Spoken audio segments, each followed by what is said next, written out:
बहुत ही जल्द नवरात्रि की शुरुआत होने वाली है। हम सभी पूजा करते हैं, लेकिन पूजा के दौरान कुछ गलतियां हम कर देते हैं जिसकी वजह से हमें उन 9 दिनों का फल नहीं मिलता। तो आज मैं आपको ये बताऊंगी कि नवरात्रि के दौरान कौन से वो काम हैं जो आपको भूल कर भी नहीं करने चाहिए। हिंदू धर्म में हर त्योहार से जुड़ी कई परंपराएं और मान्यताएं हैं। ऐसी ही कुछ परंपराएं नवरात्रि पर्व से भी जुड़ी हुई हैं। नवरात्रि के दौरान सभी प्रमुख देवी मंदिरों में भक्तों की भीड़ उमड़ती है।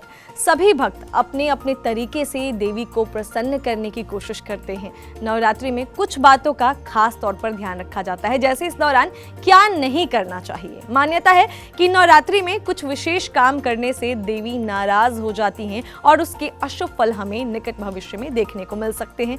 तो अब आपको बताती हूँ कि वो कौन से कार्य हैं जो नवरात्रि के दौरान आपको नहीं करने चाहिए। सबसे पहला काम, तामसिक भोजन नहीं करना चाहिए। नवरात्रि के दौरान ऐसा भोजन करने से बचना चाहिए जिससे मन में उत्तेजना पैदा हो और बुरे विचार आए। ऐसे भोजन जो तामसिक कहा जाता है, जैसे कि मांसाहार, लहसुन, प्याज, इन सब के अलावा आपको जो है मसाले, गरम मसाले जैसे काली मिर्च, लौंग, अजवाइन, ये सब चीज़ों का प्रयोग नहीं करना चाहिए भोजन में।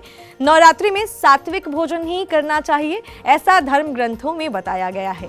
अब दूसरी चीज़, बाल नहीं कटाने चाहिए, नाखून भी नहीं कटाने चाहिए। कहते हैं कि इन चीजों के लिए ग्रंथों में मनाही है, लेकिन इस दौरान बच्चों का मुंडन करवाया जा सकता है। बच्चों का मुंडन आप करवा सकते हैं। बड़ों के लिए यह है कि वो जो है नाखून और ये अपने बाल नहीं कटवानी चाहिए। तो ये दूसरी चीज हुई। किसी भी महिला का अपमान नहीं करना चाहिए। वैसे तो लाइफ में कभी भी किसी महिला का अपमान नहीं करना चाहिए, और नवरात्रि के दौरान तो इस बात का खास तौर पर आपको ध्यान रखना चाहिए।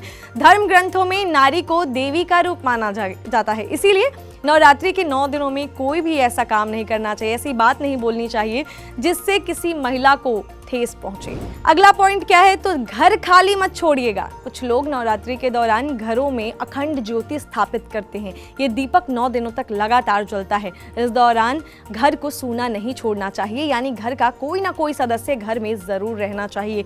नवरात्रि के दौरान घर सूना छोड़ना अशुभ माना जाता है, यानी माँ को आप अकेले छोड़ रहे हैं, इसलिए भूल कर भी ये मत कीजिएगा। अगली चीज जो ध्यान में देनी है कि घर में विवाद मत कीजिएगा।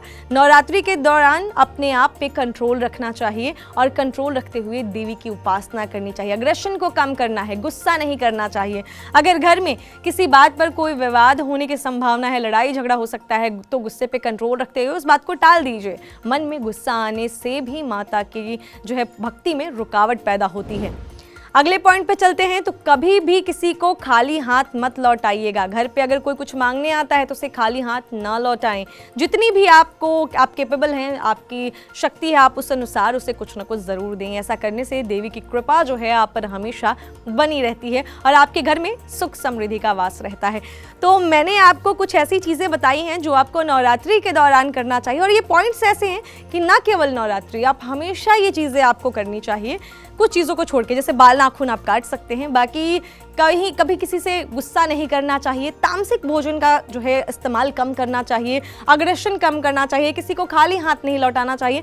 कुछ चीज़ें आप हमेशा कीजिए। बाकी मैंने जो पॉइंट्स बताए हैं, खास तौर पर आप कोशिश कीजिएगा कि नवरात्रि के 9 दिनों में ये कार्य ना करें, क्योंकि क्या होता है, हम छोटी छोटी गलतियां करते हैं और नवरात्रि की पूजा का हमें पूरा फल नहीं मिल पाता है। तो ये चीज़ें ध्यान में रखिएगा। ऐसी ही और वीडियोज़ मैं बहुत जल्दी आपके लिए लेकर आने वाली हूँ, तो उसके लिए धर्मा लाइव चैनल को सब्सक्राइब कीजिए और बेल आइकन का बटन प्रेस कर दीजिए।